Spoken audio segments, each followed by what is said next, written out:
महाशिवरात्रीच्या दिवशी आपण जर भगवंताची पूजा केली तर आपल्याला शिवलोकाची प्राप्ती होते. यमलोकाला जायची गरज नाही. भगवान स्वतः आपल्या पार्षदांना पाठवून ते स्वतः घेऊन कुठं जातात? शिवलोक, कैलास लोकाला घेऊन जातात. म्हणून ज्यांना जेवढं शक्य होईल महाशिवरात्रीच्या दिवशी ज्या ठिकाणी महादेवाचं मंदिर असेल त्या ठिकाणी रात्र भगवंताचं जागरण करणं, त्या ठिकाणी बेलाची पानं अर्पण करणं आणि त्याचबरोबर षडोपचार अभिषेक करणं असे आपण कार्य केले पाहिजे. परंतु आपलं सद्भाग्य आपल्यासमोर भगवान शंकराचं मंदिर आहे. जगामध्ये अशा जवळपास 250 भगवान शंकराचे प्रसिद्ध मंदिर आहेत. परंतु देशात मध्ये 12 ज्योतिर्लिंग म्हणून प्रसिद्ध असणारे त्यामध्ये पहिलं आहे भीमाशंकर, दुसरा आहे त्र्यंबकेश्वर, ग्रीष्णेश्वर, नंतर ग्रीष्णेश्वरच्या नंतर ओंकारेश्वर, केदारेश्वर, विश्वनाथ, काशी विश्वनाथ, त्यांच्यानंतर परळी वैजनाथ, उज्जैनचं महाकालेश्वर, गुजरातमध्ये सोमनाथ, तामिळनाडूमध्ये श्रीशैल्यम मल्लिकार्जुन आणि शेवटचं आहे म्हणजे कन्याकुमारीमध्ये असलेलं रामेश्वरम. विठाला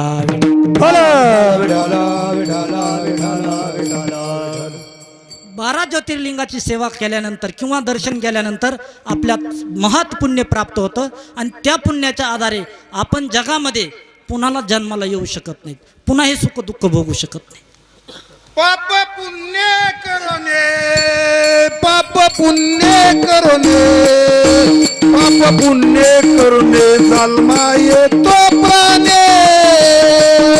पाप पुण्य करोने, पाप पुण्य करोने, पाप पुण्य करोने जन्मा येतो प्राणे. पाप पुण्य करोने, पाप पुण्य करोने, पाप पुण्य करोने जन्मा येतो प्राणे. पाप पुण्य करोने, पाप पुण्य करोने, पाप पुण्य करोने जन्मा येतो प्राणे. धरणे हाय वाणी हानी केली,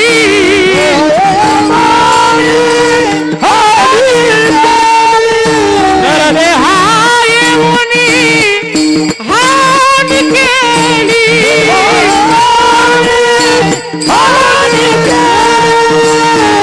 पाप पुण्य करोनी, पाप पुण्य करोनी, पाप पुण्य करोनी जन्मा येतो प्राणी. पाप पुण्य करोनी, पाप पुण्य करोनी, पाप पुण्य करोनी जन्मा येतो प्राणी. पाप पुण्य करोनी, पाप पुण्य करोनी, पाप पुण्य करोनी जन्मा येतो प्राणी. पाप पुण्य करोनी, पाप पुण्य करोनी, पाप पुण्य करोनी जन्मा येतो प्राणी.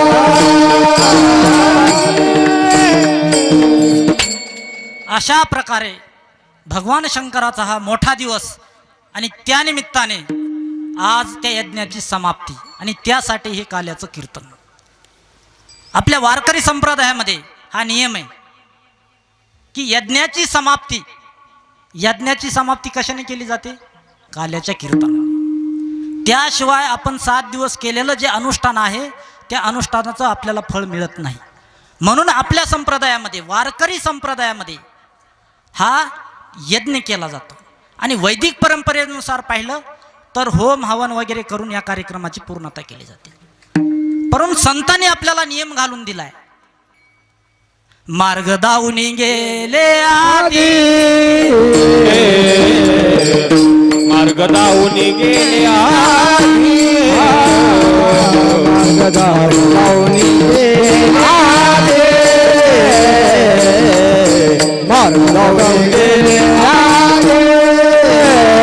दयानिधी संत ते, दयानिधी संत ते, तिन्ही पंथे चालू आता,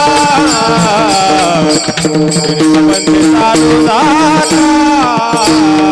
दयानिधी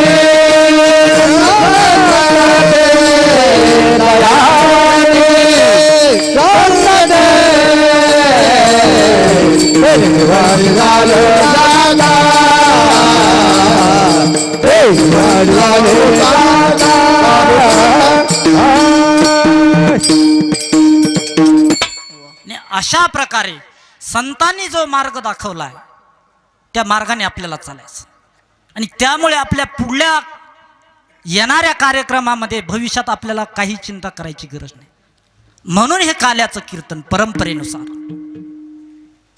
आणि त्यामुळे या काल्याच्या प्रसंगाला सुरुवात करण्यापूर्वी सगळ्यांना मी एकदा पुन्हा नमस्कार करतो, दंडवत करतो आणि माझ्या अभंगाच्या चिंतनाकडे वळतो. वेढा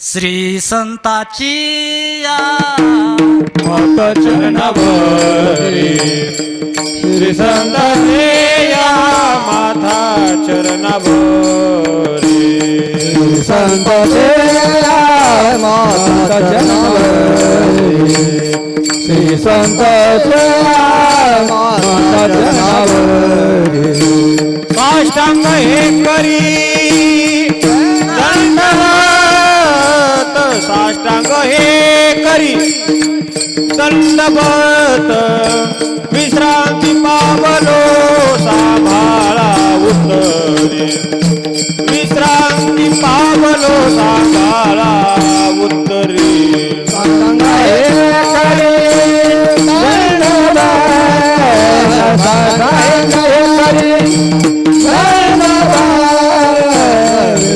बाबालो सांभाळा उत्तरे विश्रांती बाबालो सांभाळा उत्तरे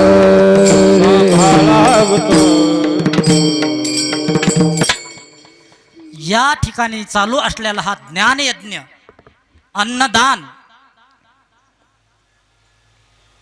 आपण जे अन्नदान करतो, अन्न देतो, त्या अन्नाला त्यावेळेस किंमत येते की ज्यावेळेस ते अन्न आपण प्रसाद म्हणून ग्रहण करतो. आपण अन्न रोज खातो पण ते अन्न आहे, परंतु त्या अन्नाला आपल्याला प्रसाद करण्यासाठी काल्याचं कीर्तन आहे. विठाला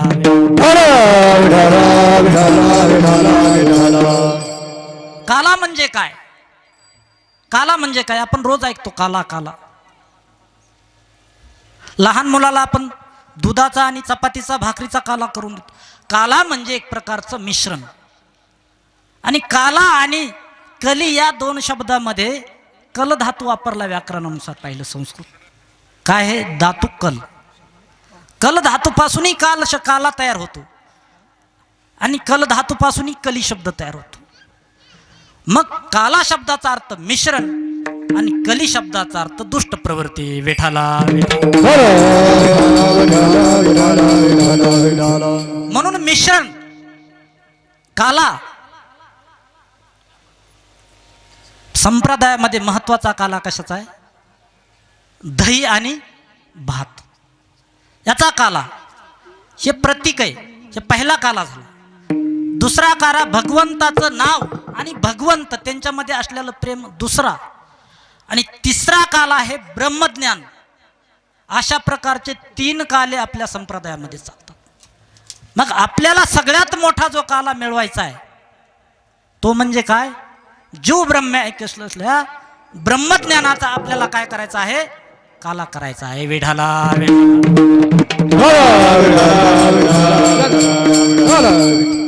आणि अशा प्रकारचा जीव ब्रह्म ऐक्य ज्ञानाचा काला करण्यासाठी आपल्याला पहिला काय माहिती पाहिजे? काला. मग तुम्ही म्हणता काला काला काला, घरी रोज कालाच करतो खातो, तो काला का? नाही. रोज आपण जे खातो तो काला नाही. हा काला विशेष आहे. हा काला काय आहे? विशेष. हा काला मिळवण्यासाठी खूप लोक प्रयत्न करतात, पण आपल्या सगळ्यांचं मनुष्य देहाला आल्यांचं सार्थकता आहे. आपण सगळे विठाला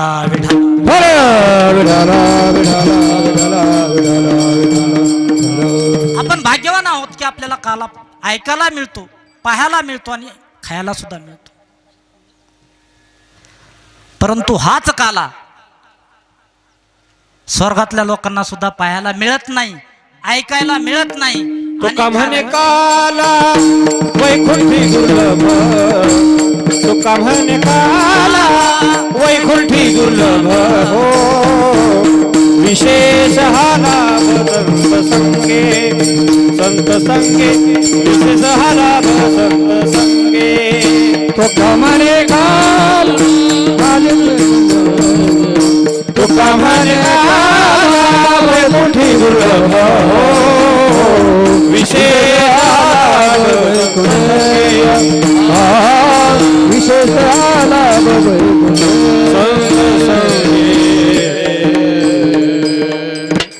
वैकुंठात राहण्यातल्या माणसांना काय कमी आहे? आहे का कमी? पण ते कशाची इच्छा करतात? या काल्याची. काला आपल्या तुम्हाला मिळतो, तो देवांना सुद्धा मिळत नाही. वैकुंठामध्ये राहणारे देवी देवता आहेत, ते सुद्धा पृथ्वीवर येण्याची अपेक्षा करतात. कशासाठी? काल्यासाठी. अशा प्रकारे पाहिलं तर हा काला महत्वाचा आहे.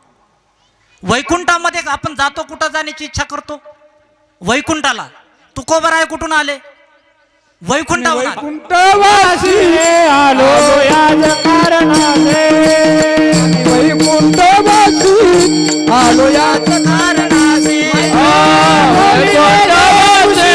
साच भावे भरताया, साच भावे भरताया. लाडू संतांचे मारक, आडराणी भरले. लाडू संतांचे मारक, आडराणी भरले.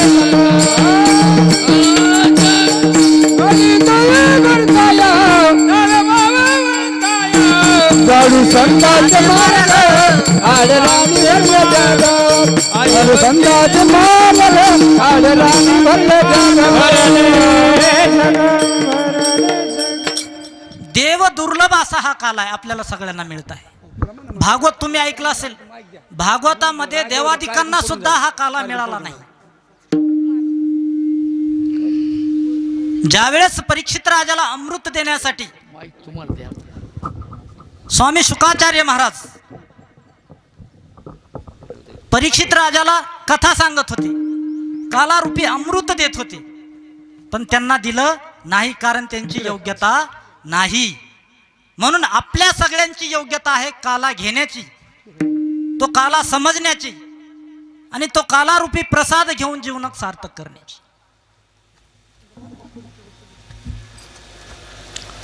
स्वर्गात राहणारे देवी देवता, वैकुंठातली ही कथा आहे. स्वर्गातल्या देवी देवतांना सुद्धा काय आहे?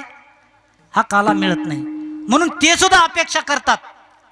स्वर्गीचे अमर इच्छिताती देवा, मृत्युलोकी व्हावा जन्म आम्हा, मृत्युलोकी व्हावा जन्म आम्हा. स्वर्गीचे महाराज देवा, मृत्युलोकी व्हावा जन्म आम्हा. स्वर्गीचे अमर इच्छिताती देवा, मृत्युलोकी व्हावा जन्म आम्हा.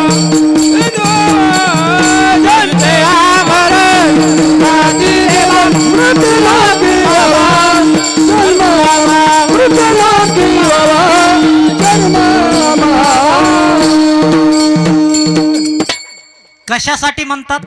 फक्त काला खाण्यासाठी. तुकोबराय सुद्धा काला खाण्याचीच अपेक्षा करतात. सगळे देवी देवता काला मिळण्यासाठी या पृथ्वीवर येण्याची अपेक्षा करतात.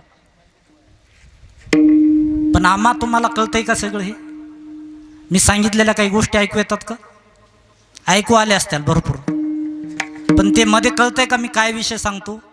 आपण जो कालारूपी आज प्रसाद घेणार आहोत, हा प्रसाद देवादिकांना सुद्धा दुर्लभ आहे, सगळ्या संतांना सुद्धा दुर्लभ आहे.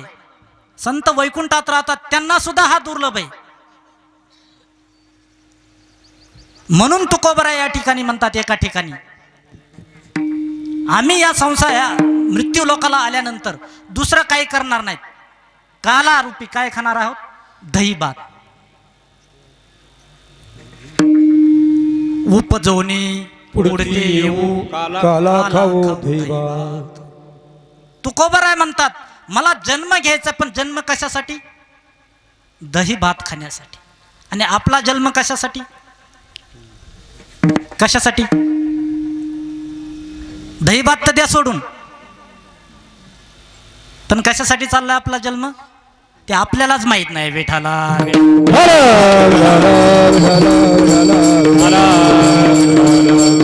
आणि अशा प्रकारे या काल्याचं महत्व एवढं मोठं आहे, एवढं मोठं आहे की आपल्याला ते कळत नाही. म्हणून साधू संत आपल्याला समजून सांगण्यासाठी या मृत्यू लोकामध्ये येतात. येथे उपकारासाठी आले घर जा वैकुंठ. आपल्याला सांगण्यासाठी ते या ठिकाणी येतात. तुम्ही काल्याचं दर्शन घ्या, कालारूपी प्रसाद सेवन करा. परंतु तो काला आम्ही आतापर्यंत ऐकलं, त्याचं महत्व ऐकलं. देवादिकांना जे दुर्लभ आहे ते आपल्याला प्राप्त आहे, पण तो काला म्हणजे काय? विठाला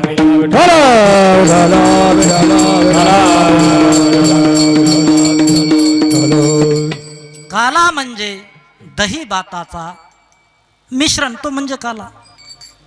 पण परमार्थात आपण जीव दशेमधून शिव दशेमध्ये जातो,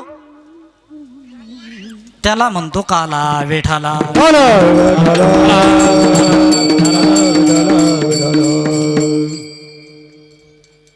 व्यास मुनींनी श्रीमद भागवत ग्रंथ लिहिण्याच्या अगोदर महाभारत लिहिला. 5 वेदांचं विवरण केलं, 4 वेद केले त्यांनी, 17 पुराणं लिहिली. परंतु त्याचं फळ काय होतं?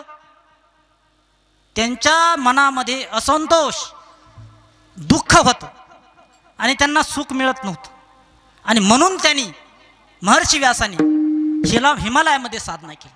त्यावेळेस महर्षी नारद त्या ठिकाणी आले आणि एवढे मोठे विद्वान प्रचंड, तुम्ही असं दुःखी का आहात? त्यावेळेस म्हटलं की मला काही सांगता येणार नाही दुःखाचं कारण काय. त्यावेळेस महर्षी नारदांनी सांगितलं, तुमच्या दुःखाचं कारण आहे तुम्ही सगळे ग्रंथ लिहिले, पण भगवंताच्या चरित्राचं तुम्ही वर्णन केलं नाही, त्यामुळे तुम्हाला सुख नाही. विठाला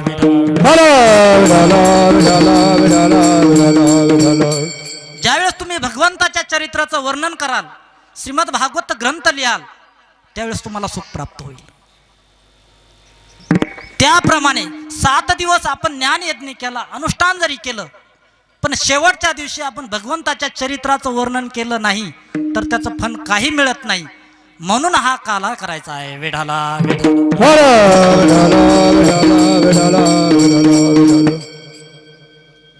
काल्याच्या या कीर्तनामध्ये एक महत्वाचा नियम आहे. या दिवशी आपल्याला ज्ञान वैराग्याच्या गोष्टी सांगायच्या नाहीत, फक्त भगवंताच्या चरित्राचं चरित्र ते उच्चारावे. केले देवे गोकुळ, केले देवे गोकुळ, केले देवे गोकुळ. चरित्र ते उच्चारावे. केले देवे गोकुळ, केले देवे गोकुळ, केले देवे गोकुळ. चरित्र ते उच्चारावे.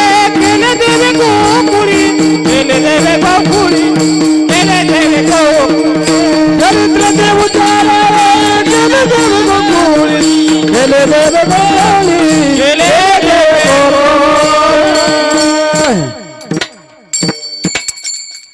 देवाने जे गोकुळामध्ये चरित्र केलं त्याचं आज वर्णन आपल्याला करायचंय. पण सगळ्यात मोठा प्रश्न आहे, देव म्हणजे काय? नंतर चरित्राचं वर्णन करू. पहिलं देव म्हणजे काय? काय आहे देव म्हणजे? काय आहे देव? सच्चिदानंद रूपाय विश्व उत्पत्त्यादि हेतवे तापत्रय विनाशाय श्रीकृष्णाय वयम नमः. सगळे सांगतात सच्चिदानंद आहे व आहे, पण कुणाला व्यवहारात देव कळाला नाही. चतुरातो शिरोमणी, चतुरातो शिरोमणी, चतुरातो शिरोमणी, चतुरातो शिरोमणी. गुण लावण्याची खाणी, गुण लावण्याची खाणी, गुण लावण्याची खाणी, गुण लावण्याची खाणी. मुकुट सकळा मनी, मुकुट सकळा मनी. मुकुट सकळा मणी, मुकुट सकळा मणी. धन्य तुझी विठोबा तुझे विठोबा धन्य तुझी विठोबा धन्य तुझे विठोबा चतुरातो शिरोमणी चतुरातो शिरोमणी चतुरातो शिरोमणी चतुरातो शिरोमणी चतुरातो शिरोमणी चतुरातो शिरोमणी चतुरातो शिरोमणी चतुरातो शिरोमणी गुणनावाची खाली मुकुट जगळामणी धन्य तोची विठोबा चतुरातो शिरोमणी गुणलावण्याची खाली धन्य तुझे विठोबा विठोबा चतुरातो शिरोमणी. जगामध्ये कितीही कलाकार असला, हुशार असला, तर देवापुढे चालत नाही. सगळ्यात श्रेष्ठ चतुर भगवान आहे. जो जगात सगळ्यात श्रेष्ठ चतुर आहे त्याला आपण देव म्हणायचं. देव कोणाला म्हणायचं? महाभारतामध्ये महाभारत घडवलं आणि धर्माची स्थापना केली, म्हणून त्या ठिकाणी भगवंतानं चतुरतेनं काम केलं. स्वतः काही नाही पण चतुरतेनं काम केलं, म्हणून ते भगवान श्रीकृष्ण आहेत. म्हणून आपण त्यांना काय म्हणतो? देव. ज्यांनी ही सृष्टी निर्माण केली त्यालाच देव म्हणायचं आपण. आता माणसाला देव म्हणायला लागले. माणसामध्ये देव होऊ शकेल का? त्याला सृष्टी निर्माण करायचं सांगितलं तर करू शकेल का? तो सृष्टी निर्माण करायच्या अगोदर आपली सृष्टी संपून बसेल. म्हणून जो सृष्टी निर्माण करण्याची ताकद ज्यामध्ये आहे त्याला आपण देव म्हटलं पाहिजे. म्हणून शक्यतो तर तुम्ही एवढं लक्षात ठेवा की माणसामध्ये देव असू शकत नाही. मग त्याचं सामर्थ्य, सृष्टी निर्माण करण्याचं सामर्थ्य होईल का? आपण एखाद्या माणसाला म्हटलं देव आहे, हा देव माणूस आहे, पण खरा देव आहे का तो? त्याच्या आपण पाया पडतो देव म्हणून. पण देवानं ही सृष्टी निर्माण केली, ब्रह्मदेवाला निर्माण केलं, भगवान शंकरांचं कार्य त्यांना दिलं, आणि हे सगळं त्यामुळे चालतं हे जग. हे माणूस करू शकेल का? म्हणून माणसामध्ये देव असू शकत नाही. म्हणून सगळ्यांचा मुकुटमणी असणारा सगळ्यात श्रेष्ठ जो आहे त्याला देव म्हणायचं, आणि तो आपल्या याच्यामध्ये भगवान श्रीकृष्ण आहे. विठाला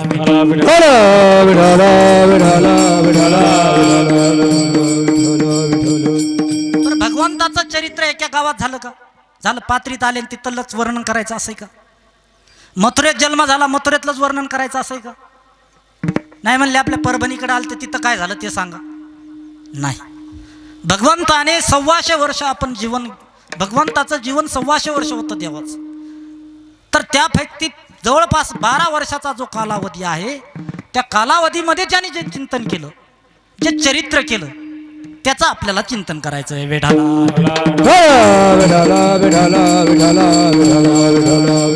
म्हणून म्हटलंय गोकुळी. काय म्हटलंय? गोकुळ शब्द वापरलाय. वृंदावन म्हटलं का? नाही. द्वारका म्हटलं का? नाही. मथुरा म्हटलं का? नाही. म्हणून भगवंताने ज्या गोकुळामध्ये लीला केल्या, जे त्यांचं चरित्र आहे त्यांचं वर्णन करायचं, आणि त्यामुळे आपल्याला मोठं फळ मिळणार आहे. मग भगवंताचं चरित्र 2 जागेवर उभारणी केली संतांनी. एक आहे रांगते वेळेस, रांगता गोधने राखिता हे रांगता गोधने राखता हे रांगता गोधने राखता हे रांगता गोधने येतसे चरित्र केले नारायणे रांगता गोधने राखिता हे रांगता गोधने राखिता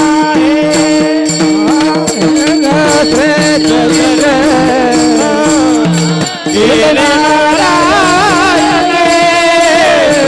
रांगता गोधने राखिता हे रांगता गोधने राखिता पण तुकोबरा या ठिकाणी सांगतात नारायण शब्द वापरलाय. कुठला शब्द वापरलाय? ये दशे चरित्र केले नारायणी. आता वर सांगितलं देव आणि नारायण. देव शब्दाचाच अर्थ आहे नारायण. सगळ्यांच्या हृदयामध्ये काय आहे? हरी जिही हृदय मंदिरी त्याची सरली येर झाला सफल. किंवा हृदयामध्ये मी रामू असता सर्व सुखाचा आराम की भ्रांतासी काम विषयावर. आपल्या हृदयामध्ये देव आहे, बाहेर देव नाही. आपल्या अंतःकरणामध्ये देव आहे, म्हणून आपण त्याला नारायण म्हणतो. विठाला नर शब्दाचा अर्थ आहे अंतःकरण आणि आयन शब्दाचा अर्थ आहे स्थान. नरः अंतःकरण यस्य सह नारायण. म्हणजे नर अंतःकरण आहे स्थान ज्याचं. आपल्या अंतःकरणामध्ये कशाचं स्थान आहे? आपल्या अंतःकरणामध्ये कशाचं स्थान आहे? देवाचं. म्हणून त्याला आपण काय म्हणतो? नारायण. विठाला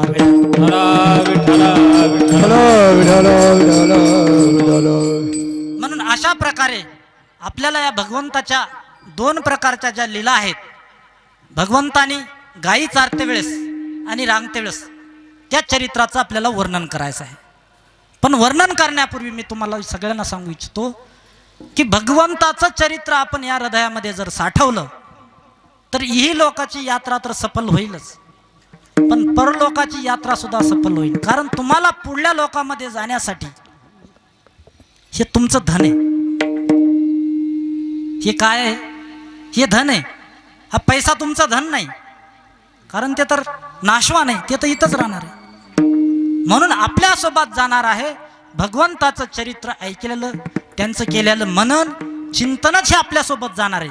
बाकी कुठलंही काही जाणार नाही. वेढाला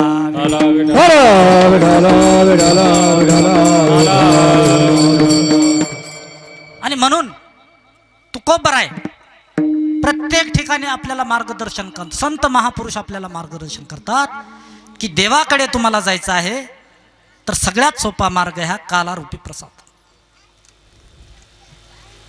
मग हा प्रसाद आपल्याला भगवंताचं चरित्र वर्णन करायचं आहे. ज्यावेळेस भगवंत मथुरेमध्ये आले, गोकुळामध्ये आले, त्या गोकुळामध्ये देव आल्यानंतर सगळ्यात पहिली भीती कोणाला सुटली? त्यांच्या शत्रूंना.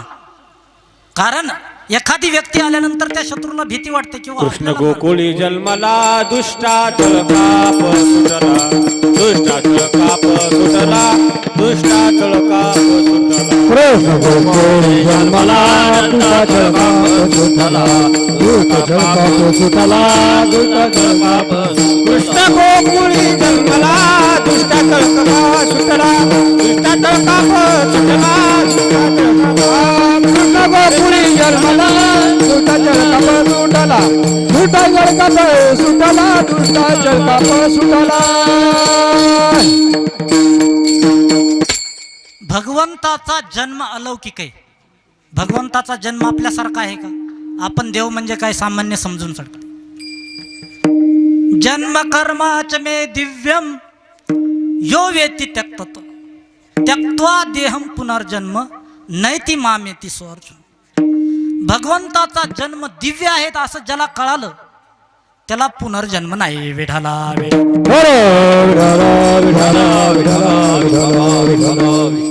म्हणून गोकुळामध्ये ज्यावेळेस भगवंताचा अवतार आला त्यावेळेस सगळ्यात पहिली भीती कोणाला सुटली? कंसाला. पण भगवंताचा जन्म झाल्यामुळे त्यांच्या भक्तांना आनंद झाला. कारण भगवंताचा जन्मच असतो. परित्राणाय साधूनां विनाशाय च दुष्कृतां धर्म संस्थापनार्थाय संभवामि युगे युगे. विठाला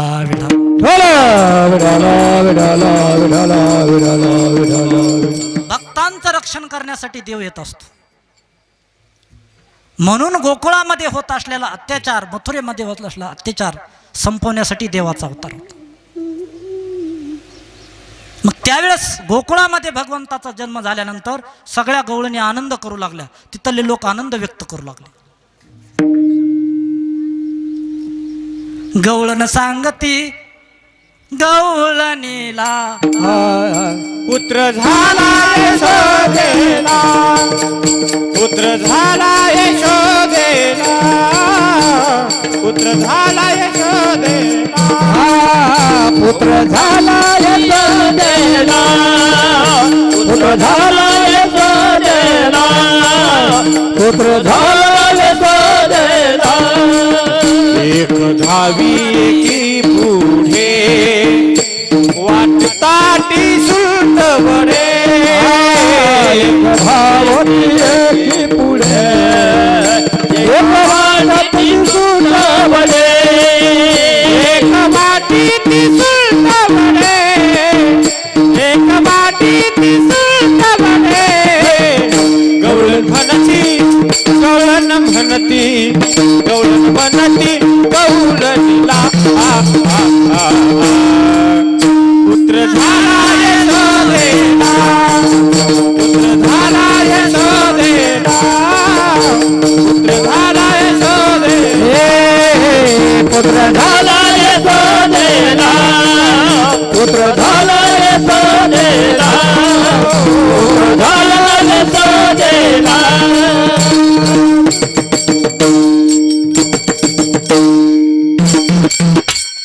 एखाद्या मनुष्याचा जर जन्म झाला, जीवाचा जन्म झाला, तर त्याचे आई वडील किती आनंद व्यक्त करतात.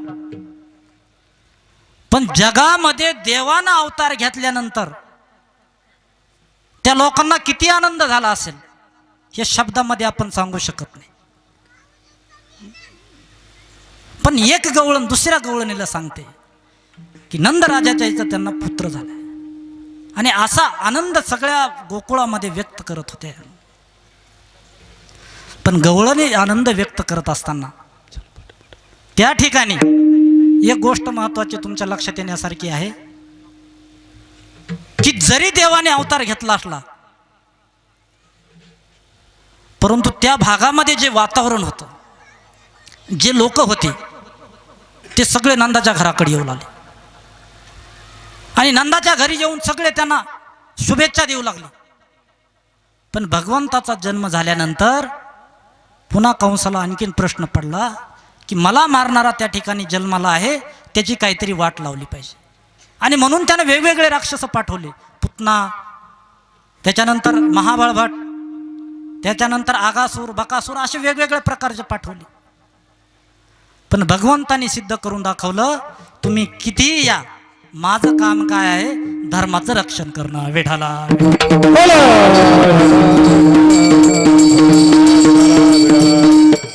म्हणून भगवंताचं कार्य आहे की धर्माचं रक्षण करणं.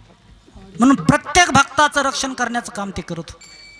आणि असं करत असताना देव थोडे मोठे झाले, आणि मोठे झाल्यानंतर पहिला मुलगा जन्माल्यानंतर पाठीवर येतो का पोटावर पडतो, तुम्ही सांगा बरं. पाहिलंच नाही कुणी. लहान मुलगा जन्मानंतर पोटावर पडतो का पाठीवर? पहिली सुरुवात कुठून असते त्याची? पाठीवर का पोटावर? जन्माल्याबरोबर पोटावर, पाठीवर हा. नंतर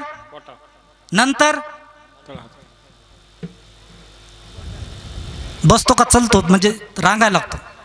तळवे तळहात तळहात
देवाने काय केलं सुरू, आता रांगाला सुरुवात केली. पण कुठल्या गुडघ्याने? तुमच्या पोरं गुडघ्या डाव्यानं रांगत होते का उजव्या? तुम्हालाच माहित नाही. अर्ध लक्ष त्या लेकराकडे ना अर्ध संसारामध्ये, आणि राहिलेलं आपल्या घर मालकाकडे. कधी दारू पिऊन येतो का काय करून. आता सध्या ही परिस्थिती, लेकरू काय करतं कुणाला माहित नाही. फक्त जिवंत आहे, खातंय पितंय, बस दुखत नाही एवढं लक्षात. परंतु सामान्य जीव पहिला आधार घेतो तो उजव्या हाताचा किंवा उजव्या पायाचा.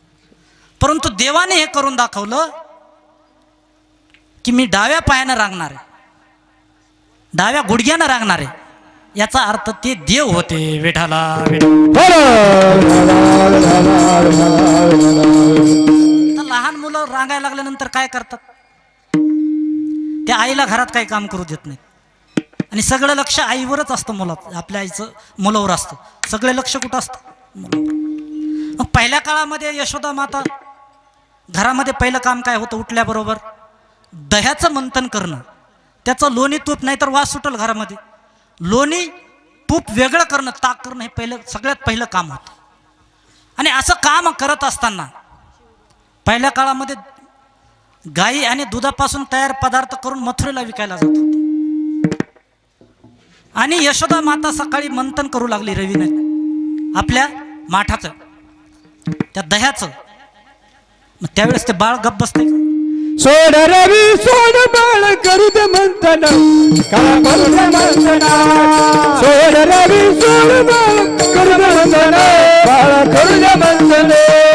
सोड रवी सोड बाळ करू दे मंथन, बाळ करू दे मंथन. सोड रवी सोड बाळ करू दे मंथन, करू दे मंथन. सोड रवी सोड बाळ करू दे मंथन, बाळ करू दे मंथन. सोड रवी सोड बाळ करू दे मंथन, बाळ करू दे मंथन. सोड रवी सोड बाळ करू दे मंथन, बाळ करू दे मंथन. सोड रवी सोड बाळ करू दे मंथन, बाळ करू दे मंथन. हे करू दे मंथन, बाळ करू दे मंथन. हे सोड रवी सोड बाळ करू दे मंथन, बाळ करू दे मंथन. सोड रवी सोड बाळ करू दे मंथन, बाळ करू दे मंथन. सोड रवी सोड बाळ करू दे मंथन, बाळ करू दे मंथन. हे सोड रवी सोड बाळ करू दे मंथन, बाळ करू दे मंथन. करू दे मंथन, करू दे मंथन. कोण म्हणताय? त्याची आई म्हणते. बाळाला कळत होतं का? बाळाला सगळंच कळत होतं. ते म्हणला मी जर काहीच नाही केलं तर तुम्ही मला देव म्हणणारच नाही, माझ्याकडे कोण बघलं. म्हणून त्यानं आपलं हे काम सुरू केलं हळूहळू. एवढंच नाही, आता घरात तर कुणी काय बोलकी ना, चला आता बाहेर निघावं लागलं ना. आता समाज घरात कुणीच काय करेना, सगळे बाहेरच काम करायला उलटे उलटे. मग तो घराच्या बाहेर निघाला.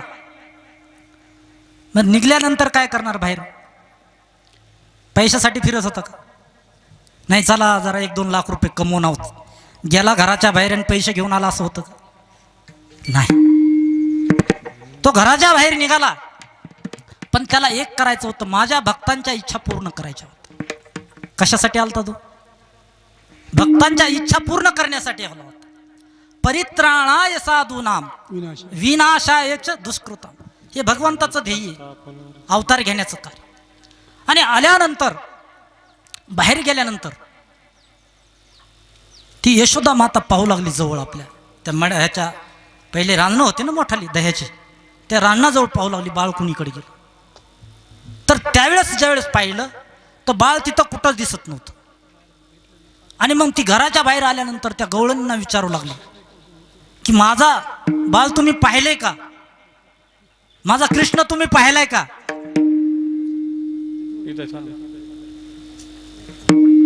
तर कुणीच म्हणत नव्हतं पाहिले म्हणून. कारण आतापर्यंत लोकांना एवढंच माहित होतं की देव आलाय, पण कृष्ण कोणता आहे? घराच्या बाहेर आल्यानंतर कोणाला कृष्ण देखिला काय कोणीतरी असं कोण म्हणत होतं? यशोदा म्हणत होती. पण भगवंत बाहेर गेल्यानंतर रडायचे, आणि रडल्यानंतर मग यशोदा माता म्हणते राधे माझं बाळ एवढं रडतंय आणि तू त्याला पाहतेस, तुला काही वाटत नाही का? जे श्याम सुंदरा राधे राधे जय श्याम सुंदरा राधे राधे जय श्याम सुंदरा राधे राधे जय श्याम सुंदरा देहियाचा धन करी आपुलिया मंदिरा देहियाचा धन करी आपुलिया मंदिरा राधे राधे जय श्याम सुंदरा राधे राधे जय श्याम सुंदरा आपुल्या मंदिरा आपुल्या मंदिरा राधे राधे जय श्याम सुंदरा राधे राधे जय श्याम सुंदरा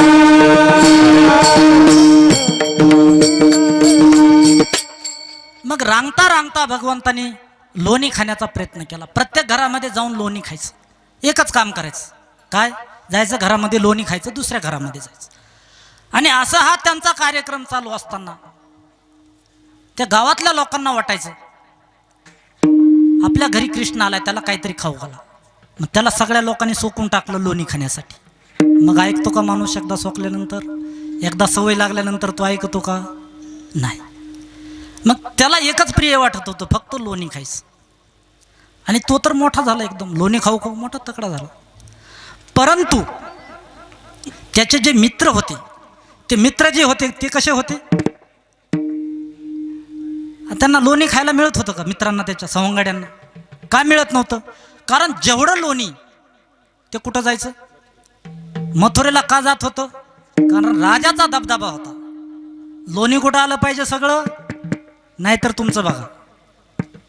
म्हणून सगळं लोणी कुठं जायचं? हे मथुरेला. मग ह्यांना काय मिळायचं? ताक. ताक म्हणजे पाणी. मग ताक खाऊन काय होणार आहे? पाणी खाऊन. मग भगवंतानी सांगितलं तुम्ही ताक खाल्ल्यानं तुम्ही असेच ताक खात राहिलात, ताक खायलात. किती वर्ष ताक खाल्ले? किती वर्ष खाल्ले ताक? 1 वर्ष नाही, 2 वर्ष नाही, 12 वर्ष नाही, करोडो जन्म तुम्ही ताक खाल्लेलं आहे. विठाला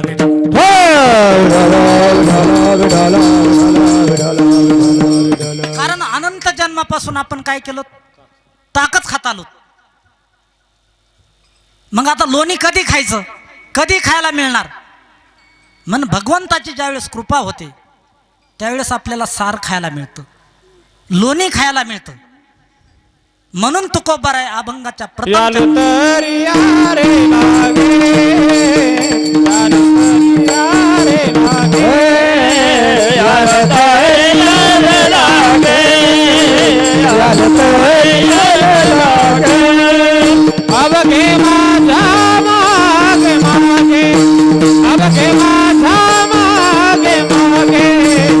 आजी दे तो पोट भरी, आजी दे तो पोट आजी दे तो पोट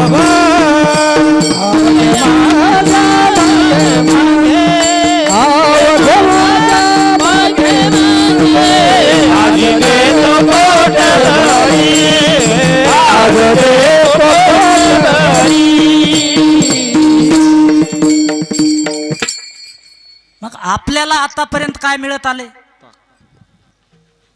आता तुम्ही म्हणाल ताक खाल्लंच नाही आम्ही, ताक कसं काय म्हणाल? तुकोबाराने जास्त सरळ सांगितलं असतं तर तुम्हाला ते कळालं असतं का? आतापर्यंत आपण सगळे ताक खात आलो आतापर्यंत. आणि ज्याला ताक सोडून लोणी खायचंय त्यानं कशाचा आधार घेतला पाहिजे? भगवंताचा. विठाला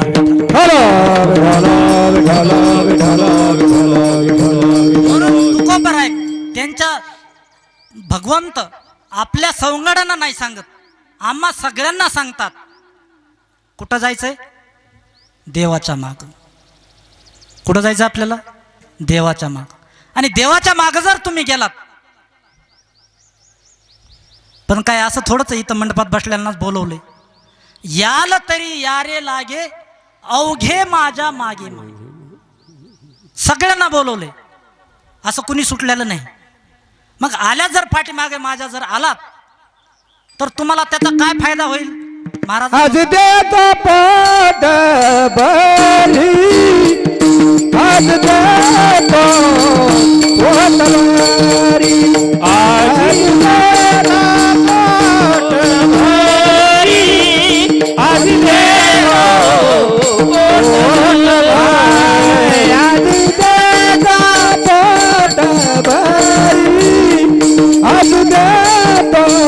पोटभरी, आज देता पोटभरी,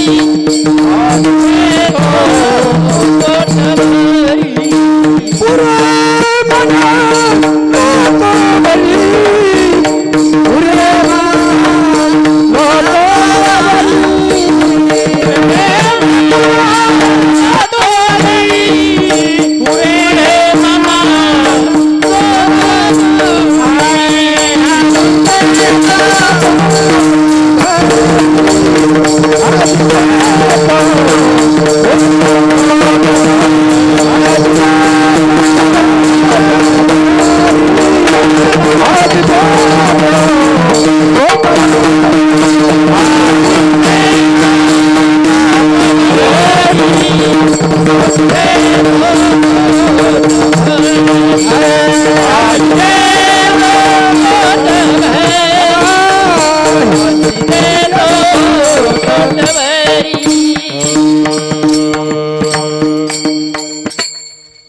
देव म्हणतात माझ्या पाठीमागे आला, ते आपल्या मित्रांना सांगतात तुम्ही जर माझ्या पाठीमागे आलात तर मी तुम्हाला देईल. थोडं देईल का? पोट भरेपर्यंत. आतापर्यंत कुणाचं पोट भरले का? ताक खाणाराचं तर शक्यच नाही. ताक खाणाराचं पोट भरणारच, ताकामध्ये काही शक्तीच नसतं. मग ताक खाणाऱ्या माणसाचं आतापर्यंत पोट भरलं नाही, पण देव सांगतात की माझ्या मागे या, मी तुम्हाला देईल. देईल किती? पोटभर. आतापर्यंत मला एक जगामध्ये एक सगळं काही पाहिलं, पण एक नवीन आश्चर्य वाटलं की पोट कुणाचंच भरलं नाही. एक सत्य जगामधलं. जगामध्ये जेवढे लोक आलेत कुणाचं पोट भरलं का? आता शब्दाचा अर्थ घ्या. आपण लहानपणापासून आतापर्यंत किती खाल्लं यांना? ट्रकनं खाल्लं असेल, ट्रकनं. चहा टँकरनं पेले असतील काही लोक. टँकरनं बघा तुम्ही, गणित लावा. दिवसभर चहाच, पाणी कमी चहा जास्त. टँकरभर चहा पिले, पण चहा पिऊन पोट भरलं का त्यांचं? दारू पिणाऱ्यानं तर कारखानेच खाल्ले. आता विचार कर, दरवर्षी किती साखर निघते ना, अर्ध उत्पन्न कुठं जाते? ही मळी अर्धी कुठं जाते? फक्त दारू बनवण्यासाठी. एवढी दारू पिऊन सुद्धा लोकांचं पोट भरलं का?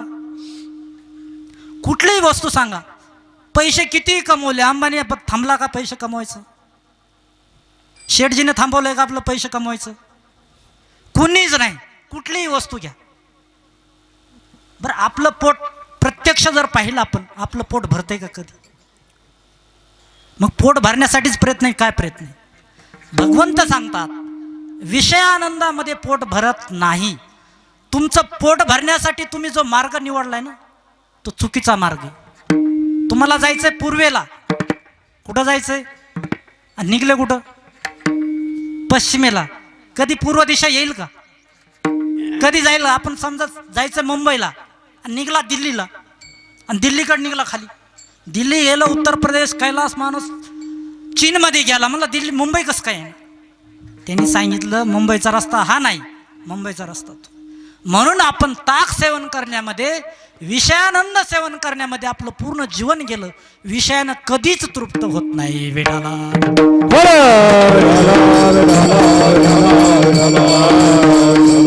आणि म्हणून भगवंत तुम्हाला, जरी भगवंताच्या पाठीमागे गेलात तरी भगवंत तुम्हाला धन देणार नाही, पण तुमचं पोट भरवणार.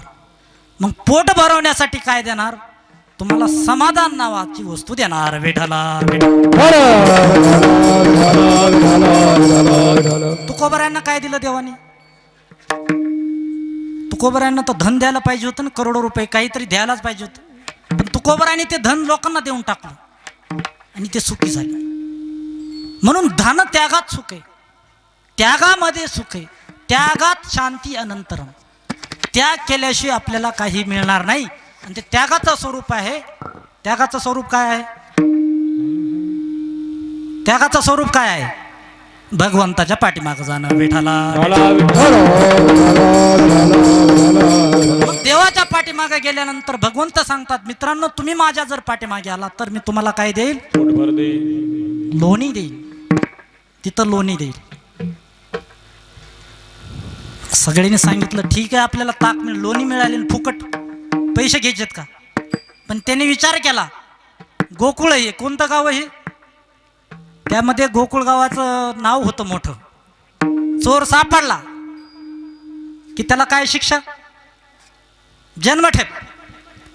आणि भगवंतानी प्रत्येक घरामध्ये जाऊन प्रत्येक गोपाळांना लोणी द्यायचं काम केलं.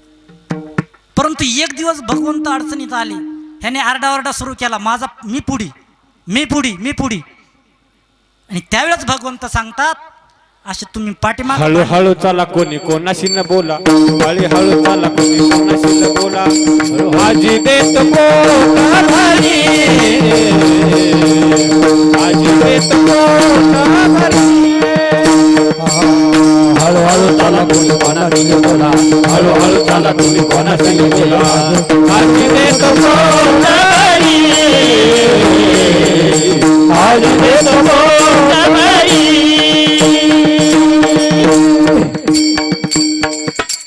माझ्या पाठीमागे यायचं असेल तर हळूहळू चाला. तुम्ही आरडाओरडा केला की पुढल्या माणसाला कळालं बरोबर. मग त्यावेळेस सगळ्यांचीच पिटाई, सगळ्यांनाच मार. परमार्थामध्ये पण तेच आहे. हळूहळू शब्दाचा अर्थ या ठिकाणी आपण परमार्थ करायचं. भगवंताकडे जायचं म्हणजे काय करायचं? परमार्थ करायचा. पण कसा करायचा आहे तो? हळूहळू. हळूहळू शब्दाचा अर्थ आहे अहंकार रहित. अहंकार करायचा नाही. परमार्थ करताना अहंकार करायचा नाही. कीर्तन आलं म्हणजे परमार्थ झाला नाही. चार लोकांना सांगता आलं गोष्टी त्या परमार्थ नाही. कथा करता आलं परमार्थ नाही. तो एक अहंकार आहे. विठाला अहंकार रहित होऊन भगवंताची सेवा करा. आणि कोणी कोणाशी न बोला. म्हणजे ह्याच्या लावा लाव्या त्याला करायच्या नाहीत, त्याच्या लावा लाव्या ह्याला करायच्या नाहीत. शांत चित्तानं भगवंताचं रात्रंदिवस ध्यान करायचं. बोलावा विठ्ठल, पहावा विठ्ठल, करावा विठ्ठल जीवे. जीवनात आल्यानंतर देवाशिवाय काही करू नका असं तुकोबराय सांगतात. म्हणून हळूहळू चाला, कोणी कोणाशी न बोला. पण त्यांच्या पाठीमागे नाही गेला तर काय होईल? प्रपंचाचा जर इतिहास सांगत बसलो ना तर आपण दिवसभर सांगत राहिलो तरी कमी पडत.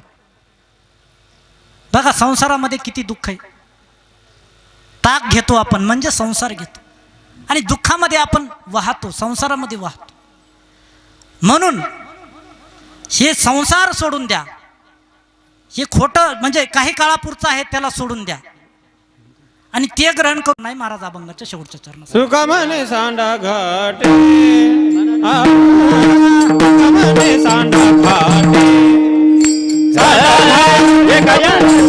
घाटे, तुका म्हणे सांडा घाटे. नका भरू पोटे, नका भरू पोटे, नका भरू पोटे. आज देतो पोट भरी, पुरे म्हणाल तो पुरे म्हणाल तो बरी, पुरे म्हणाल तो बरी. आज देतो पोट भरी, पुरे म्हणाल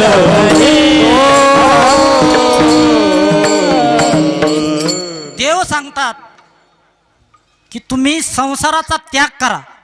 त्याग करा म्हणजे काम करू नका असं नाही. त्याग करा म्हणजे त्याच्यामध्ये आसक्ती ठेवू नका. कर्म करावं लागतं. कर्मण्यवाधिकार असते मा फलेषु कदाचन. कर्म करा परंतु त्या फळाची अपेक्षा करू नका. विषयानंदामध्ये राहू नका आणि ब्रह्मानंदाचा भगवंताचा आधार घ्या. मी जे देईल तुम्ही ते घ्या, त्यामुळे तुमचं पोट भरेल आणि जीवन सार्थक होईल. विठोबा रखुमाई हो बारकुमाई, हो रखुमाई हो बारकुमाई, हो बारकुमाई.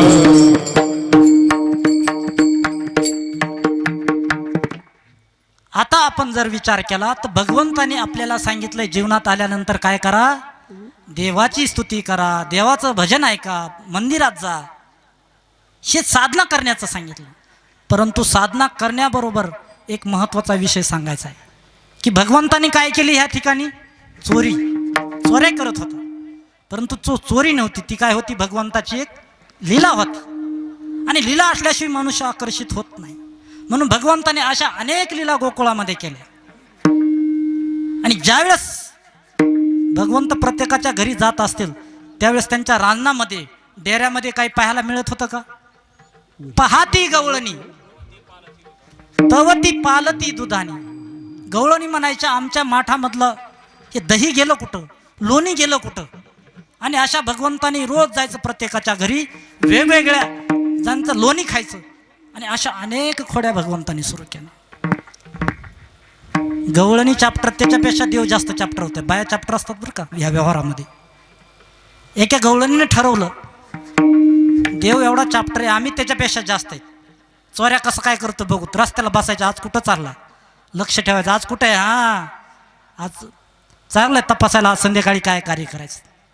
भगवंतानी पाहिलं, म्हणजे ही माझ्यावर लक्ष ठेवू नये जास्त, म्हणून आज हिच्याच घरी कार्यक्रम करायचा. तिच्या घरी ज्या गायी होत्या त्या गायीच्या जागेवर भगवंतानी काय केले, गाढवं बांधले. रात्री 12-1 वाजता म्हणले परिवर्तन करू, त्या गायीच्या ठिकाणी गाढवं बांधले. सकाळी गवळण उठली 5 वाजता दूध काढायला, गेली आपली बकेट घेऊन, दूध काढायला बसली. आता गाढव आहे, ते गाढव म्हणजे मूर्खच आहे शेवटी, त्याला काय करणार. त्यानं 1 लात मारली. बरं एका लातानं काय समाधान आहे का, दुसऱ्या गाढव त्यानं लात मारली, तिसरा चौथा, तिथं एवढा मोठा गोंधळ सुरू झाला की ती घाबरून गेली. तिला वाटायला लागलं मी मरते का काय, तिनं बकेट सोडून पळत सुटली. ही भगवंताची लीला आहे. आणि आल्यानंतर पुन्हा म्हणती माझा जीव वाचवा, मी जगत नाही. काय झालं, काय बोला आहे ना तिला. आणि तिनं विचार केलं हे सगळ्यांचं काम नाही, म्हणून भगवंताला म्हटलंय चतुरा तो शिरोमणी, चतुरा तो शिरोमणी, चतुरा तो शिरोमणी, चतुरा ते शिरोमणी. गुण लावण्याचे खाणे, गुण लावण्याचे खाणे, गुण लावण्याची खाणी, गुण लावण्याची खाणी.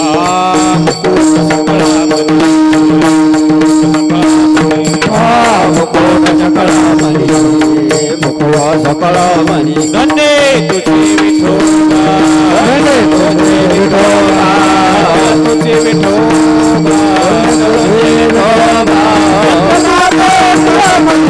चतुरा तो शिरोमणी, चतुरा तो शिरोमणी, चतुरा तो शिरोमणी, चतुरा ते शिरोमणी, चतुरा ते शिरोमणी, चतुरा ते शिरोमणी. आता गवळणी घाबरल्या होत्या. एकीनं सांगितलं तुम्ही ह्याच्यासमोर टिकू शकत नाही, दुसरी म्हणले मी बघते. दुसऱ्या दिवशी भगवंतानी त्यांच्या घरी रात्री त्या नवरा बायकोचं काय केली, ह्याची दाढी आणि ह्याची वेणीची काय मारली, गाठ मारली आणि शांततेनं निघून गेले. सकाळी ते म्हणू लागले अरे काय भानगड, काय हे काय व्हायले नेमकं. त्यावेळेस त्यांच्या लक्षात आलं हे कुणाचं काम आहे, कृष्णाचं. भगवंताने अनेक लीला केल्या. एवढंच नाही, भगवंतांच्या ह्या सगळ्या खोड्या या ऐकून सगळ्या गवळणी त्रासून गेल्या आणि सगळ्यांनी मोर्चा कुठं वळवला, यशोदेकडे. यशोदे ग बाळ तुझा राणा, यशोदे ग बाळ तुझा राणा, यशोदे बाळ तुझा राणा, यशोदे बाळ तुझा राणा.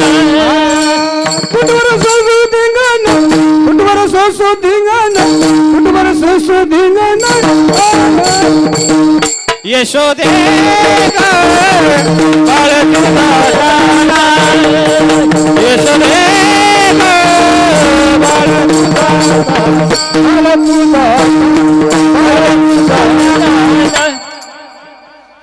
गवळणी म्हणू लागल्या, यशोदे तुझा हा लहान मुलगा आहे, याला तू सांभाळ, किती खोड्या करतोय. पण यशोदा ऐकल का? ती त्यांनाच उलट म्हणायची. बाळ सगुण गुणाचे ताने बाळ दिसतय गोजिरवाने सगुण गुणाचे ताने बाळ दिसते गोजरवाने. काय सांगता घराने ग गोकुळच्या नारी काय सांगता घराने ग काय सांगता घराने ग गोकुळच्या नारी. काय सांगता घराने ग गोकुळच्या नारी. बाळ सगुण गुणाचे ताने. अरे सगुण गुणाचं बाळ माझं आणि तू यांच्यावर आरोप घेतात. मग सगळ्या गवळणी काय ठरवलं माहिती आहे का? आता हे नंदन तुमचा वाडा, आम्ही आता सगळ्या गवळणी कुठं चलतो? आता आम्ही गोकुळ सोडून आता आम्ही कुठं तरी जातो. हे तुमचं गोकुळ आणि तुम्ही बघून घ्या. आम्ही जातो. मग त्यावेळेस यशोदे मातेच्या लक्षात आलं. यशोदे मातेनं हात जोडले बाळाला, सांगितले बाळा खोड्या करू नको, खोड्या नको बाबा खोड्या नको करू माझ्या बाबा, खोड्या नको करू माझ्या बाबा, खोड्या नको करू माझे बाबा, खोड्या नको करू माझे बाबा. यशोदेने करीला करी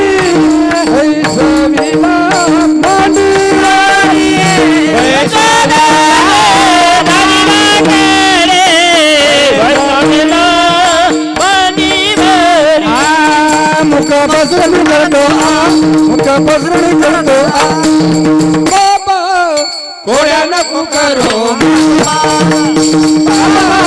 खोड्या नको करो नको करो माझे बाबा, खोड्या नको करो माझे बाबा. ऐसी कळवळ्याची जाती करी लाभाविन प्रीती. प्रेम असतं आईचं आपल्या मुलावर किती प्रेम असतं. जसं देवाचं वर्णन करता येत नाही तसं ह्या प्रेमाचंही वर्णन करता येत नाही. वात्सल्य प्रेमामध्ये ती समजून सांगत पण ऐकायला कुठं तयार आहे. म्हणून पुन्हा यशोदा सांगते, तुला ताकीद देऊन सांगते की तू आता घराच्या बाहेर जायचं नाही. कृष्णा तुला मी ताकीद करते, घरी कुणाच्या जाऊ नको. मग एवढं सांगितल्यानंतर देवाने ऐकावं की नाही? देवाने ऐकलं, आईचं मान्य ऐकलं. मग खोड्या बंद होत्यात का लहान लेकराच्या? नाही. मग घरामध्येच काम सुरू केलं. घरामध्ये जो मंथन चालू होतं दह्याचं, त्याच्यामध्ये सूक्ष्म रूपाने गेला. कशा रूपानं? सूक्ष्म मध्ये जाऊन बसला आणि म्हणला आता तू काय करायचं मंथन कर, रवी चलव, किती चालवायचं. पण लोणी काय त्याने वर येऊ दिलं नाही. आणि कुणाच्या लक्षात आलं? यशोदेच्या. आणि यशोदेच्या हे लक्षात आल्यानंतर तिला कळालं की खरंच हे खोड्या करतोय बेठाला.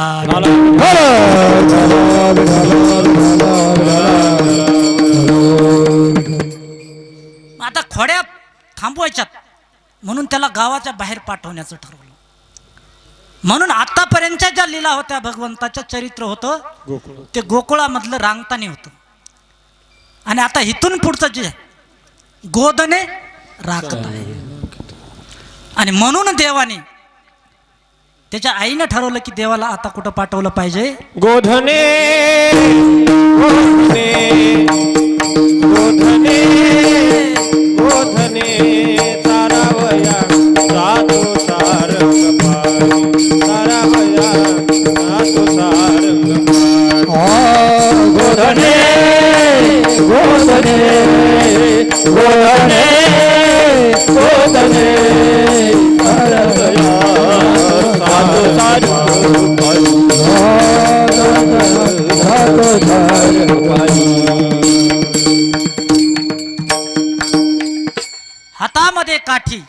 आणि खांद्यावरी कांबळी.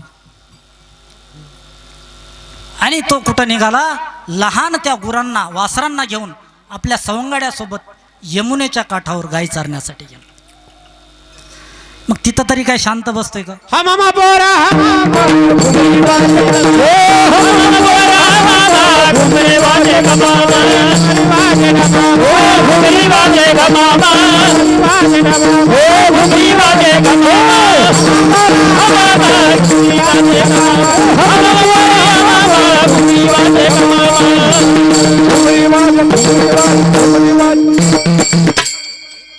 भगवंताने वेगवेगळ्या प्रकारचे खेळ चालू केले करायला. विटी दांडू, हमामा, सूरपारंब्या, वेगवेगळे खेळ. परंतु हे खेळत असताना एका माणसाला काही भगवंताचं सहनच होईना. एक माणूस होता, त्या माणसाला काही भगवंताचं कार्य सहन होईना. कोण होता माहिती आहे का तुम्हाला? सांगा बरं कोण होता? त्याला भगवंताचं ते चांगलंच वाटना. तो ब्रह्मदेव. कोण होता?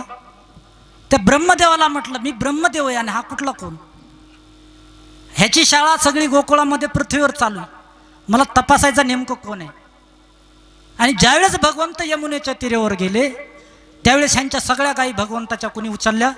ब्रह्मदेवानं, आणि आपल्या सत्यलोकामध्ये नेऊन ठेवल्या. आणि ज्यावेळेस गोपाळ वापस येत नाहीत गायी घेऊन पाहण्यासाठी, भगवंत स्वतः पुन्हा गायी बघण्यासाठी गेले. तर काही जे सवंगडे होते, काही मित्र होते, त्यांनाही उचलून ब्रह्मदेवानं आपल्या लोकाला घेऊन गेले. भगवंताच्या लक्षात आलं हे सामान्य माणूस नाही. आणि त्याने आपली नजर टाकली, लक्ष दिलं, तर त्यांच्या लक्षात आलं की ब्रह्मदेवाचं काम आहे. ठीक आहे म्हणले, मी कोण आहे? एक प्रमाण तेच चालतो. चतुरातो शिरोमणी, गुण लावण्याची खण, आणि मुकुट सकळा म्हणी धन्य तुझी. मुकुट सगळ्यामध्ये हुशार आहे. आणि त्यांनी काय ठीक आहे, त्यानं दुसऱ्या गायी तयार केल्या. गायी स्वतः गायी झाला आणि गोपाळ बी स्वतः तयार झाला. पुन्हा ब्रह्मदेवाला काय चालू बघायला यमुनेच्या काठावर. ब्रह्मदेव आल्यानंतर त्याच्या लक्षात आहे ना, ही पुन्हा तिथून घेऊन आला काय खाली, म्हणून तो पाहण्यासाठी पुन्हा वर गेला. वर तर आहे सत्यलोकामध्ये गायी गोपाळ जशाच तसे. पुन्हा भ्रम झाला, काय खाली आणल्या, खाली खाल्ल्या खऱ्यात का वरल्या खऱ्यात तपासण्यासाठी गेला. वर गेल्यानंतर खाली यायचं, खाली गेला त्याला सुधारणा झालं, काय करावं. मग ठीक आहे म्हणला, ब्रह्मदेवाचा अहंकार आहे ना कमी होईना. स्वतः ब्रह्मदेवाच्या सिंहासनावरच जाऊन कोण बसला? स्वतः देव, ब्रह्मदेव होऊन. कोण झाला आता? स्वतः भगवंत कोण झाले? ब्रह्मदेव. आणि त्याच्या गादीवर जाऊन कोण बसले? देव. आणि ब्रह्मदेव त्याच्या लोकात गेल्यानंतर सत्य लोकात ब्रह्मदेवानं पाहिलं, अरे आज मी खरा का हा खरा, आता माझी पंचायत. आणि मग तो घाबरू लागला. आणि त्याच्या लक्षात आलं हे खराच देव आहे. कर्तुम अकर्तुम अन्यथा कर्तुम शक्ती आहे, ज्याच्याकडे असते आपण त्यालाच देव म्हणतो. आणि म्हणून त्यांनी मान्य केलं. आणि तो कोणाला गेला शरण? भगवंताला तो शरण गेला. आणि भगवंताला शरण गेल्यानंतर मानलं की भगवान श्रीकृष्ण हे खरे देव आहेत. वेढाला भगवंताचा एक छोटासा चमत्कार. अशा बऱ्याच लीला भगवंतांनी केल्या, अनेक खेळ खेळले, सगळं काही झालं. पण त्यांच्यासोबतचे गोपाळ, त्यांना भूक लागायची ना. नेमकी भूक कशी लागायची? आता सकाळी जायचं आणि खेळत बसायचं. वेगवेगळे खेळ गायी चरायला लावून दिल्या, खेळ खेळत बसायचे. आणि खेळत असताना 12 वाजले, 1 वाजला, तर कुणी म्हणीच ना जेवायचं काय खायचं, भूका लागल्या. झाली आता वेळ म्हणते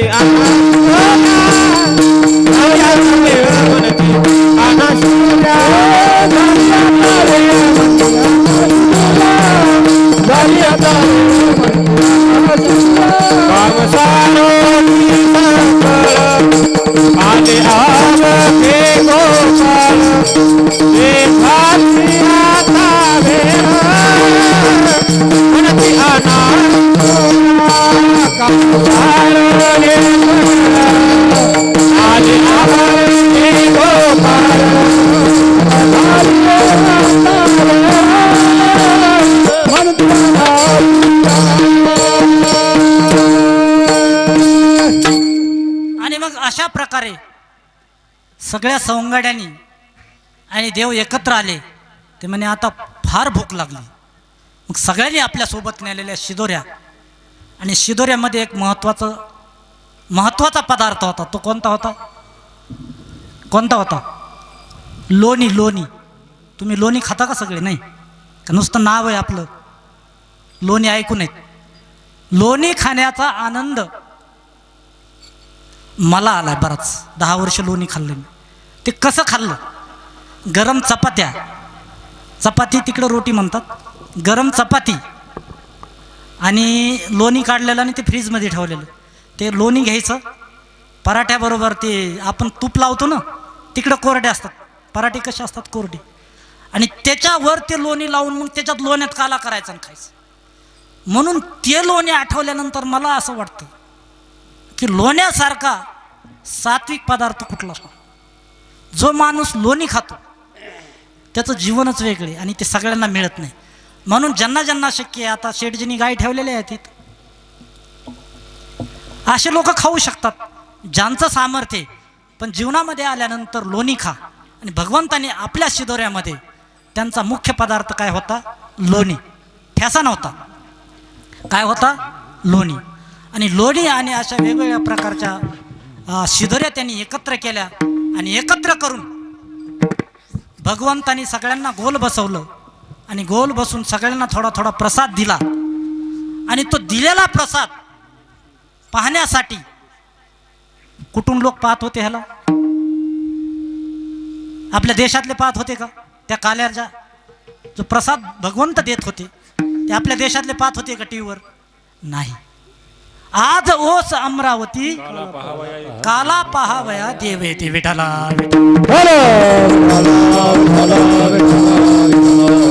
असा हा दुर्लभ काला देवांनाही मिळाला नाही. आणि हा काला घेण्यासाठी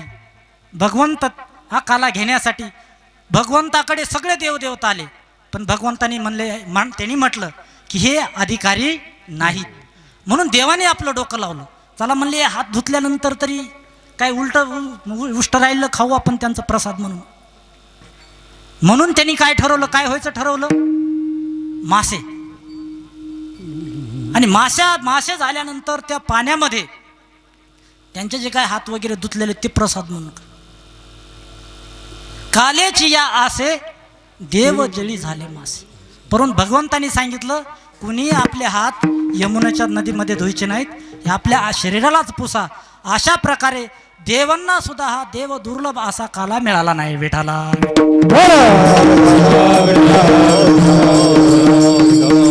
आणि तो काला आपल्या सगळ्यांना मिळालेला आहे. पण हा विशेष लाभ कुणामुळे झाला? संतांमुळे. म्हणून हा काला घेण्यासाठी देवाला सुद्धा काय व्हावं लागतं? संत व्हावं लागतं. आपले भगवान शंकर त्यांना सुद्धा काल्याचा प्रसाद घेण्यासाठी काय व्हावं लागलं? देव सदाशिवाचा अवतार स्वामी निवृत्ती दातार. ते स्वामी निवृत्ती झाले, वारकरी झाले, आणि या काल्याचा काय केला त्यांनी? आस्वाद घेतला, प्रसाद घेतला. सोपान ब्रह्मदेव तो सोपान झाला. ब्रह्मदेवाला सोपान व्हावं लागलं वारकरी. आणि ज्ञानेश्वर महाराज विष्णूचा अवतार आहेत. विष्णूला सुद्धा हा प्रसाद घेण्यासाठी देव असून सुद्धा त्यांना काय व्हावं लागलं? ज्ञानेश्वर महाराज. म्हणून असा हा वैकुंठामध्ये देवांना दुर्लभ असणारा हा लाभ, विशेष तो लाभ संताचा विशेष तो लाभ संता संग विशेष तो लाभ संता संग विशेष तो लाभ. मग ते संत कोणते? ज्ञानोबा आहे, तुकोबा आहे. मग आपल्याला त्यांची आपल्यावर जर कृपा झाली तर आपल्याला हा काला 100% मिळाला. आणि त्यांच्या कृपेमुळेच ही काल्याची परंपरा पडली. म्हणून त्या संत ज्ञानोबा आहे, तुकोबा यांचं सगळे हाताने टाळी, मुखाने नाम, त्यांच्या नामाचा एकदा सगळे मिळून काय करा? जप करा. ज्ञानेश्वर श्री ज्ञानदेव श्री तुकाराम श्री ज्ञानदेव श्री तुकाराम श्री ज्ञानदेव तुकाराम श्री ज्ञानदेव श्री तुकाराम श्री ज्ञानदेव श्री तुकाराम श्री ज्ञानदेव श्री तुकाराम श्री ज्ञानदेव श्री तुकाराम श्री ज्ञानदेव श्री तुकाराम ज्ञानदेव श्री तुकाराम श्री ज्ञानदेव श्री तुकाराम श्री ज्ञानदेव श्री तुकाराम श्री ज्ञानदेव श्री तुकाराम श्री ज्ञानदेव श्री तुकाराम श्री ज्ञानदेव श्री तुकाराम श्री ज्ञानदेव श्री तुकाराम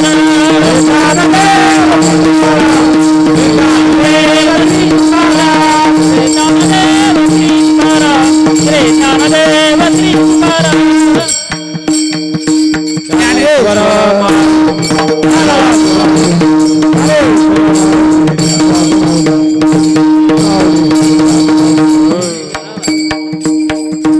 ज्यांची आपण उपासना करतो, ज्यांचं आपण व्रत ठेवलं होतं, ज्यांच्या आपण 7 दिवसापासून काही लोक पूजा करतात, अशा देवाचा सगळ्यांनी एकदा जप करायचा. कारण भगवान शंकर एवढ्या जवळ आहेत, ते म्हणतील सगळ्या देवांची उपासना तुम्ही करता, मला का विसरला. म्हणून ओम नमः शिवाय हरि ओम नमः शिवाय शिवाय हरि नमः शिवाय ओम नमः शिवाय हरि शिवाय हरि नमः शिवाय ओम नमः शिवाय हरि ओम नमः शिवाय ओम नमः शिवाय हरि ओम नमः शिवाय हरि ओम शिवाय ओम नमः शिवाय हरि ओम नमः शिवाय ओम नमः शिवाय ओम नमः शिवाय हरि ओम नमः शिवाय ओम नमः शिवाय ओम नमः शिवाय हरि ओम नमः शिवाय ओम नमः शिवाय ओम नमः शिवाय हरि ओम नमः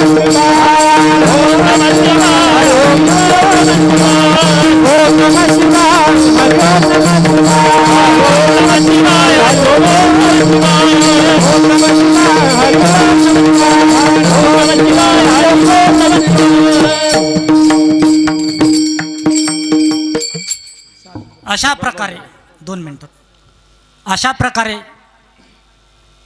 हा ज्ञान यज्ञ पूर्णतेला जात आहे आणि हा पूर्ण झालेला आहे. पण या कार्यक्रमात शेवटी मी धन्यवाद व्यक्त करतो. या कार्यक्रमाला या पंचक्रोशीतील सगळीच महिला मंडळी पुरुष मंडळी उपस्थित आहे. माझ्या माहितीनं मला काय वाटतंय की टाकळगाव तांड्यावरले बी काही महिला आणि पुरुष उपस्थित आहेत. एक अनुमान बरं का, तर मला काही खरं कोणी सांगितलं नाही, पण आमचे तांड्यावरले बरेच काही मुकदम मंडळी दिसते या ठिकाणी, म्हणून त्याच्याहून एक अनुमान काढला की आपल्या टाकळगाव तांड्याचेही बरेच काही साधक मंडळी या ठिकाणी भक्त मंडळी उपस्थित आहे. त्याचबरोबर आमचे सभापती दादासाहेब टेंगशे ते पण उपस्थित होते. त्याचबरोबर आमच्या महिलामध्ये आमच्या ताई, हां आता एक कोणता पक्ष ह्याचं सांगायचं नाही आपल्याला, कारण ते मलाच काही कळणार नाही कुठल्या पक्षातलं काय आहे, मी त्यांचं पूर्ण म्हणत नाही, परंतु आपल्या या परिसराचं मी त्यांना लहानपणापासून बघतो. त्यांच्या कार्याला लहानपणापासून आम्ही देवनांद्रा शाळेमध्ये शिकलो. त्यांचाच आशीर्वाद होता आम्हाला हे ज्ञान प्राप्त करून देण्यामध्ये, त्यांनी मोठी भूमिका घेतली. असे आमच्या या भागाचे वैभव असणारे भावनाताई नखाते आज या ठिकाणी उपस्थित आहेत. त्यांचाही मी